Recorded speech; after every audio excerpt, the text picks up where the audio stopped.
தங்கமயில் மீனாவுக்கு கால் பண்ணுறாங்க. மீனாவுக்கு கால் பண்ண, மீனா உங்ககிட்ட ஒரு முக்கியமான விஷயத்தை பற்றி பேசணும் அப்படின்னு சொன்னதுமே பக்கத்தில் எங்கள் செந்தில் இருந்துக்கிட்ட யார் அப்படின்னு கேட்க, தங்கமயில் அக்கா தான் அப்படின்ற உண்மையை சொல்லும்போது, இப்போ நீ எதுக்கு அவங்ககிட்ட பேசுகிறன்ற மாதிரி வாய் எடுக்க வரும்போது போதும் நிறுத்துங்கன்ற மாதிரி கையை அமர்த்திட்டு இங்கே மீனா வந்து பேசவும் செய்கிறாங்க தங்கமயில் கிட்ட.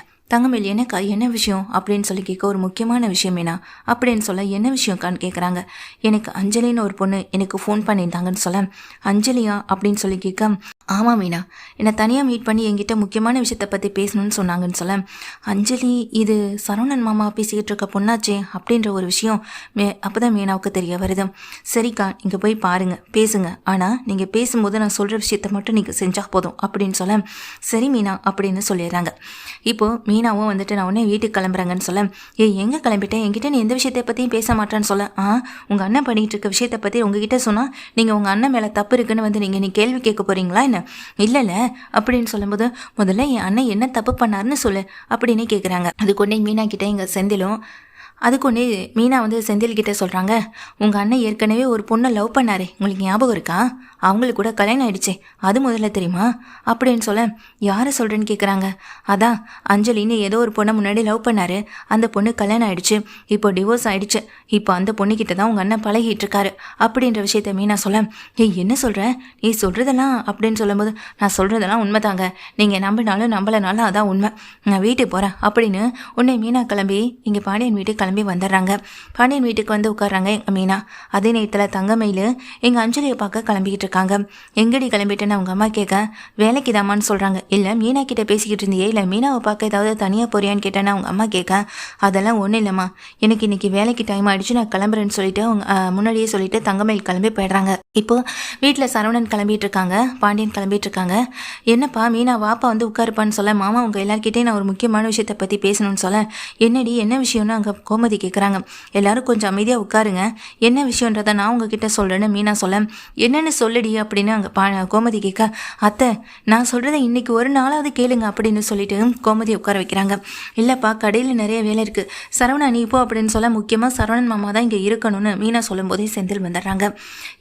என்னென்னமோ மீனா சொல்கிறான்னு சொல்ல, என்னடா என்னாச்சு மீனா, ஏதாவது புது பிரச்சனையான்னு சொல்லி கேட்க, அத்தை புது பிரச்சனைன்னு சொல்கிறத விட புதுசாக அந்த விஷயத்தை பற்றி நம்ம யோசிக்கிறதுக்கான டைமை இங்கே ஒதுக்கலாமே அப்படின்னு சொல்லிட்டு மீனா சொல்ல, என்னங்க என்ன சொல்கிறா இவனு? அங்கே கோமதி பாண்டியன் சரவணன் எல்லாருமே புரியாம நிற்க, இல்லைப்பா சரக்கு வேற வந்து இறங்குது, லோடு வேற இறக்கி வைக்கணும், நான் போகிறப்பா, என்ன விஷயம்னு நீ வீட்டில் இருக்கவங்க கிட்ட பேசிக்கப்பான்னு அங்கே சரவணன் சொல்ல, பேச வேண்டிய விஷயமே உங்களை பற்றி தான் மாமா, நீங்கள் கொஞ்சம் அமைதியாக இருங்க அப்படின்னு தடுத்து நிறுத்துறாங்க மீனாவும். சரவணன் முதல்ல அங்கே அமைதியாக உட்காரவும் செய்கிறாங்க. கதிர் அப்புறம் ராஜி எல்லாருமே வந்து நிற்க, அப்போ தான் மீனா வந்துட்டு இங்கே தங்கமயிலுக்கு ஃபோன் பண்ணுறாங்க. அக்கா நீங்கள் கோவிலுக்கு போயிட்டீங்களான்னு சொல்ல, வந்துட்டு மீனா அப்படின்னு சொல்லிட்டு இருக்காங்க. சரிக்கா நீங்கள் அந்த பொண்ணுகிட்ட பேசுங்க அப்படின்னு சொல்லிட்டு ஃபோனை ஆன்லேயே வைக்க, யாருப்பா என்னப்பா அப்படின்னு அங்கே சரவணன் கேட்க, மாமா கொஞ்சம் அமைதியாக இருங்க அப்படின்னு சொல்லிட்டு இங்கே பார்த்துட்டு இருக்காங்க. தங்கமயில் நேராக போகிறாங்க. அங்கே இருக்க அஞ்சலி தங்கமயிலை கூப்பிட, பக்கத்தில் வர அஞ்சலி, நான் தான் அஞ்சலி, நீங்கள் தானே தங்கமயில் அப்படின்னு சொல்ல, ஆமான்னு சொல்கிறாங்க. தங்கமயிலுக்கு அவங்களுக்கு பார்த்த பிறகு தான் நினைவுக்கு வருது, சரவணன் மாமா கூட இவங்களை பார்த்துருக்கோமேன்ற விஷயம். தங்கமயில் முகமெல்லாம் வாடி போக, இல்லை என்னை யாருன்னு உங்களுக்கு தெரியாதுல்ல, என் பேர் அஞ்சலி, சரவணனுடைய முன்னாள் காதலி அப்படின்ற விஷயத்த சொல்கிறாங்க. இன்ட்ரடியூஸ் ஆகிக்கிறாங்க எங்கள் அஞ்சலியும். இங்கே தங்கமயில் முகமெல்லாம் வாடுது. உங்கள் லைஃப்பில் நடந்த அத்தனை விஷயத்தையுமே சரவணன் என்கிட்ட பேசினார், எனக்குமே அவருடைய லைஃப்பை நினச்சி நான் ரொம்ப கவலைப்பட்டேன். ஃபஸ்ட் டைம் உங்களுக்காக நான் சப்போர்ட் பண்ணி கூட பேசினேன். அதுக்கப்புறம் நடந்த விஷயத்தை எல்லாத்தையும் என்கிட்ட சொல்லும்போது, அதுக்கப்புறம் நான் அதை பற்றி அவர்கிட்ட பேசுகிறது கூட இல்லை. என்னுடைய லைஃப்பும் கிட்டத்தட்ட இதே போல தான். ஆனால் அவரை விட்டு நான் டிவோர்ஸ் வாங்கிட்டு வந்துட்டேன். ஆனால் நீங்கள் இன்னும் சரவணனுக்கு டிவோர்ஸ் கொடுக்கலன்றதையும் கேள்விப்பட்டேன். அது விஷயமா பேசலான்னு தான் வந்தேன்னு சொல்கிறாங்க. இதை பற்றி பேசுகிறதுக்கு அப்படின்னு இங்கே தங்கமயில் வாயெடுக்க, புரியுதுங்க, இதை பற்றி நீங்கள் எதுக்காக என்கிட்ட பேச வரீங்க, இது எங்களுடைய லைஃப் சம்மந்தப்பட்ட விஷயம், நீங்கள் ஏன் தலையிடுறீங்கன்னு கேட்க வரீங்க, அதானே, தலையிடுறதுலையும் ஒரு நியாயம் இருக்குங்க அப்படின்னு அங்கே அஞ்சலி சொல்கிறாங்க. தங்கமயில் புரியாத மாதிரி பார்க்க, நானும் சரவணனும் இப்போ ஒருத்தருக்கு ஒருத்தர் காதலிக்க ஆரம்பிச்சிருக்கோம். நாங்கள் கல்யாணம் பண்ணிக்கணும்னு ஆசைப்படுறோம். ஏற்கனவே மற்றவங்க எல்லாருக்காகவும் பயந்து என்னை விட்டுட்டு போனார் சரவணன். இப்போ யாருக்காகவும் நான் பயப்படல, யாருக்காகவும் நான் விட்டுட்டு போக மாட்டேன், உன்னை கல்யாணம் பண்ணிக்கிறேன்னு என்கிட்ட வந்து நிற்கிறாரு. இப்போ நானும் அவரும் லைஃப்பில் ஒன்று சேருறது உங்கள் கையில் தான் இருக்குது. தயவு செஞ்சு சரவணன் வாழ்க்கையை விட்டு நீங்கள் முழுசாக விலகிடுங்க. சரவணனுக்கு நீங்கள் டிவோர்ஸ் கொடுத்துட்டிங்கன்னா எங்கள் லைஃப்பில் இருக்க ஒரு முக்கியமான கட்ட நாங்கள் அதை நோக்கி போக வேண்டியதாக இருக்கும் அப்படின்னு சொல்ல தங்கமேல் புரியாத மாதிரியே நிற்கிறாங்க. நீங்கள் ப்ரெக்னெண்ட்டாக வேற இருக்கீங்க. இந்த மாதிரி டைமத்தில் இதை வச்சு நீங்கள் டிவோர்ஸ் வாங்க வேண்டாம் அப்படின்ற ஒரு முடிவில் இருக்கலாம். உங்கள் ஃபேமிலி கூட அதை பற்றி யோசிக்கலாம். அதுக்காக தாங்க என் லைஃபுக்காகவும் சரவணன் லைஃபுக்காகவும் தான் இப்போ வந்து நிற்கிறோம். பிடிக்காத ஒரு லைஃப்பில் உங்களாலே வாழ முடியாது. பிடிக்காத ஒரு லைஃப்பில் சரவணனாலே வாழ முடியாது. அவங்களுக்கு பிடிச்ச வாழ்க்கை வாழ்றது தானே சரியாக இருக்கும். சரவணனுக்கு பிடிச்ச வாழ்க்கைனா அது நான் மட்டும்தான். அதனால் சரவணன் கூட வாழலான்ற ஒரு முடிவை நான் எடுத்திருக்கேன். நீங்கள் அதுக்கு இடையூறு பண்ணாமல் விலகிட்டா நல்லது. அதை பற்றி பேசலான்னு தான் நான் உங்களை கோவிலில் பார்க்கணுன்னு சொல்லி வர சொன்னேன். தயவு செஞ்சு என்னை தப்பாக நினச்சிக்காதீங்க. என்னடா டிவோர்ஸ் கிடைக்கிறதுக்கு முன்னாடியே இப்படிலாம் வந்து பேசுகிறாளேன்னு. டிவோர்ஸ் கிடைச்சிட்டா எல்லா லைஃப்லேயும் ஒரு சந்தோஷமான அமைதி கிடைக்கும்ல. அதுக்காக தான் நான் இதை பற்றி பேசுகிறேன். உங்களுக்கு பிடிக்காத ஒரு இடத்துல நீங்களும் இருந்து கஷ்டப்படக்கூடாதுல்ல. அப்புறம் உங்கள் குழந்தையை பற்றி நான் பேசுகிறதும் தப்பு தான். பிறக்க போகிறதுக்கு முன்னாடியே இப்படி ஒரு விஷயத்த பண்ணேனே இல்லை இப்படி ஒரு விஷயத்த பேசுகிறேனேன்னு மட்டும் தப்பாக நினச்சிக்காதீங்க. சரவணன் உங்களை முழுசாக வெறுத்தாலும் உங்கள் குழந்தைய வெறுக்கலை. எப்படி இருந்தாலும் இந்த குழந்தைய அவரே வச்சு பார்த்துக்கணுன்னு தான் ஆசைப்பட்றாரு. ஆனால் எனக்கு இதில் விருப்பம் இல்லை. டைரெக்டாக இதை நான் சரவணன் கிட்டே பேசவும் முடியாது. ஏன்னா சரவணன் கிட்டே இப்போதைக்கு இதை பற்றி பேசினா சரவணனுக்கும் எனக்கும் மனஸ்தாபம் தான் அதிகமாகும். ஃபஸ்ட்டு நான் அவரை கல்யாணம் பண்ணிக்கணும்.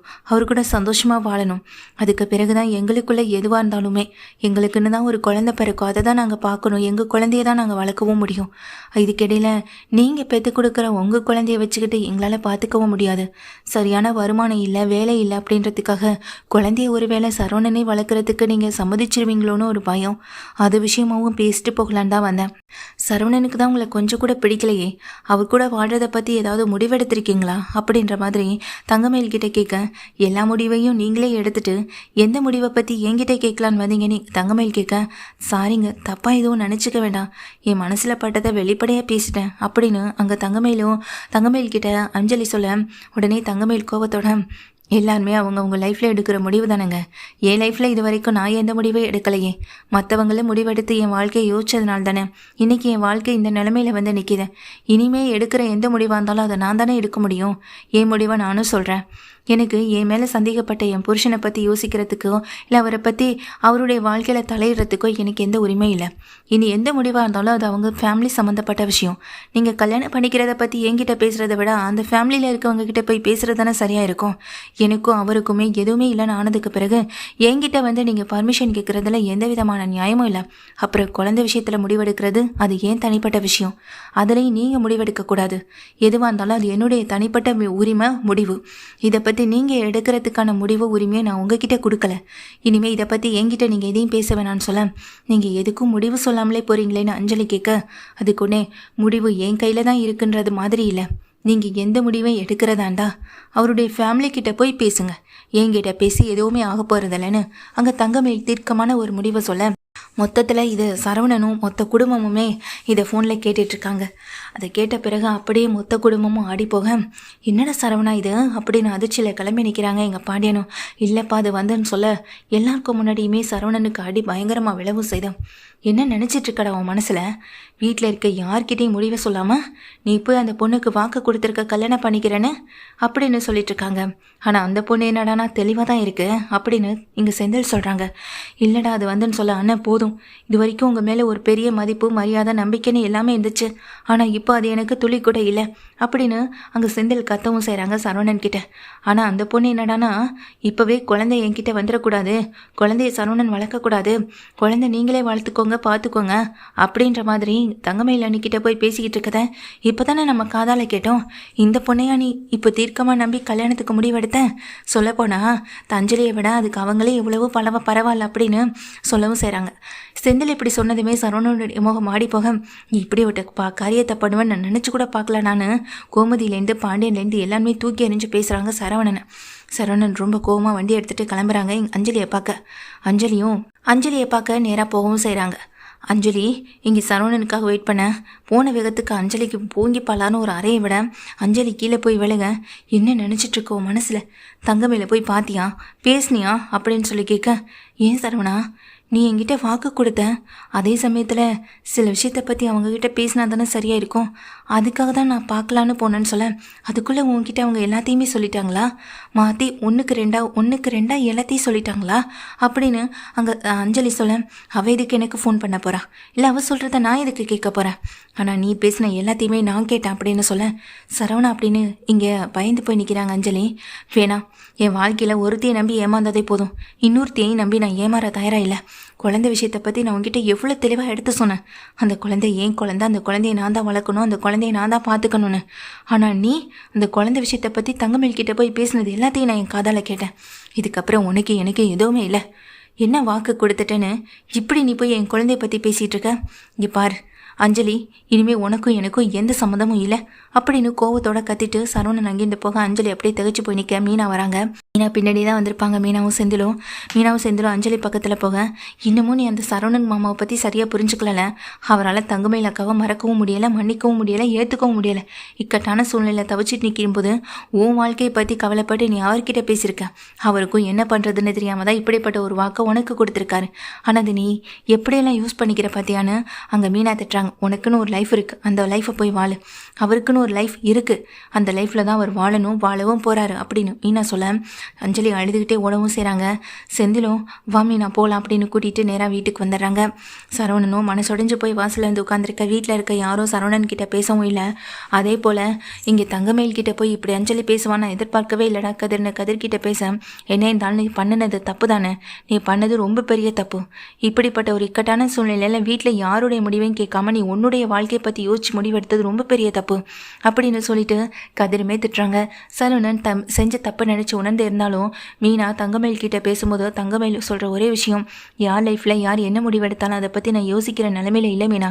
எனக்கு என் குழந்தையோட லைஃப் மட்டும்தான் முக்கியம். என் குழந்தைக்காக மட்டுமே தான் நான் ஓடவும் ஆரம்பிச்சிருக்கேன். இனிமேல் இதை பற்றி எதுவுமே என்கிட்ட பேச வேண்டாம்னு தங்கமயில் ஃபோனை வச்சிடறாங்க. மீனாவும் இந்த அஞ்சலி எவ்வளோ கேடியாக இருக்கான்னு ரொம்ப கோபத்துலேயும் இருக்காங்க.